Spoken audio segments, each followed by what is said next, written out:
我就是块砖，哪儿需要就把我往哪儿搬。担子压在我身上的时候，我会把这个自己觉得应该做的事情都做好，也会给自己非常大的压力吧。大家有看到，就你跑步非常的厉害，现在是进化成了猎豹了吗？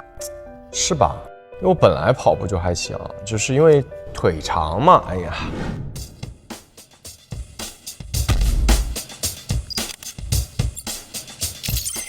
Hello， 腾讯娱乐的朋友们，大家好，我是龚俊。风过留痕是你的第一部刑侦男主剧嘛？那在这部剧的拍摄过程中，有没有什么不同于以往的新体验？这个角色要学习好多专业痕迹鉴定这些相关的比较专业的手段，包括技术。叶谦他平时的爱好，骑摩托、做饭这都不说了。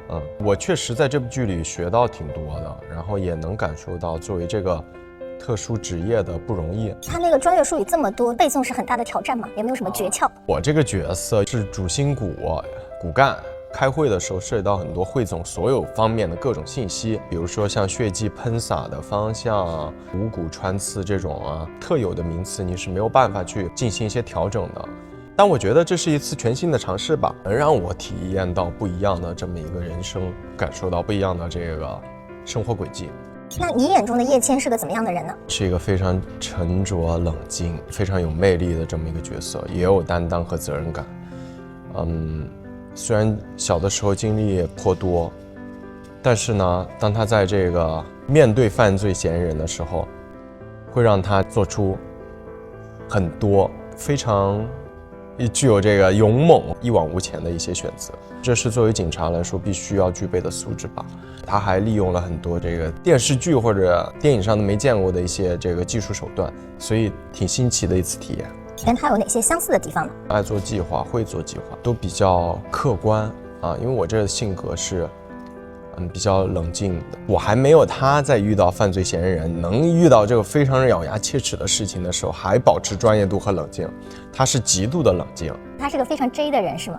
我觉得肯定的，包括犯罪嫌疑人的动向、时间点，然后这个轨迹跟他去阐述的这个时间是不是重叠的，都需要1、2、3、4、5排好的。那你在什么情况下会这么 J 呢？我在需要我的时候，比如说像在花哨上计划，很多时候我需要来做嘛，尤其是做第一站导游的时候，担子压在我身上的时候，我会把这个自己觉得应该做的事情都做好，也会给自己非常大的压力吧。他在剧中也面临了很多情与法的抉择，在诠释这些内心挣扎的戏份的时候，是怎么进入状态、捕捉和呈现这些复杂的情绪的呢？有很多让叶谦不得不做出的一些选择，对演员来说，其实这个抉择非常难做，给叶谦带来很大的影响吧。这一点是对我来说非常犹豫和挣扎的地方。你还记得进入片场的第一天是怎么迅速跟他拉近距离的吗？跟谁？叶谦。我记得我们前几天的戏都是在宿舍，他苦的点在于他所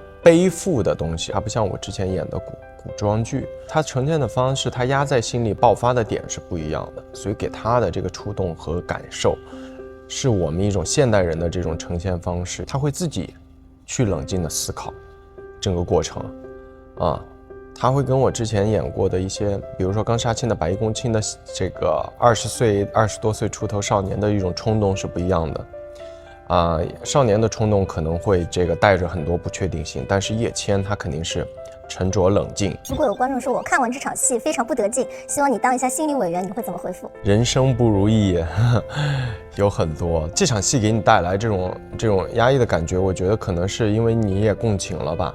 确实我们这里面有案件，有些可能会让人很多意难平，看剧本的时候就会挺惋惜的，这就是生活吧。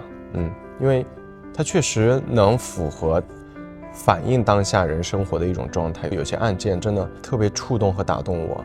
如果未来叶谦也可以成为独当一面的警察，作为师傅去带新人，你觉得他会收一个怎样的徒弟呢？希望叶谦收一个活泼开朗一点的，是一个像小太阳一样温暖叶谦的，能够在工作上给他起到一种积极的正向的情感反馈的这么一个角色。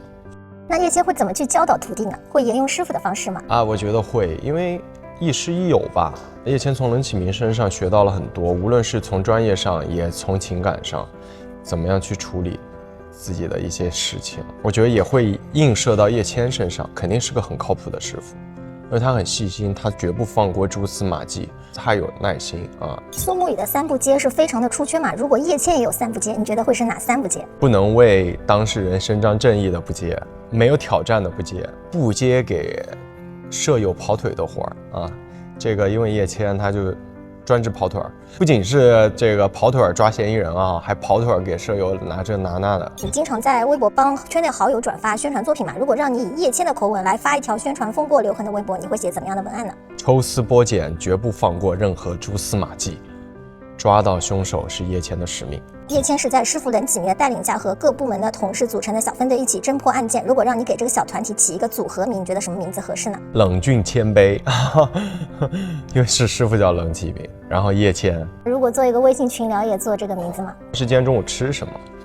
因为他们最爱点盒饭了。就经常开会的时候会到一种忘我的状态，就只能吃这个门口的盒饭啊。你之前也有说过，就希望自己的每部作品都能有所成长。你希望这部剧带给自己最大的成长是什么呢？能看到不一样的我吧。我觉得没有留遗憾吧，在叶倩身上。我希望能带给大家这个不一样的刑侦剧或者悬疑剧的另外一种感受。或许大家看这个剧能从剧中也对生活上有启迪啊。那你看完这部剧，在什么情况下会侦探脑上线呢？我其实生活中比较大条，没有那么细致。全是叶倩的，让我就是感觉在遇到一些棘手的事情的时候，可能有的时候会让我尝试让自己保持冷静，情绪非常的稳定，那是最重要的。还有什么实打实的技能 next up？ 骑摩托车，那车贼沉，我平时就爱汽车，摩托车技能 up， 肾上腺素飙升，特别爽。大家有看到，就你跑步非常的厉害，现在是进化成了猎豹了吗？是吧？因为我本来跑步就还行，就是因为腿长嘛，哎呀，这腿长嘛，没办法。有统计过自己的跑步的速度吗？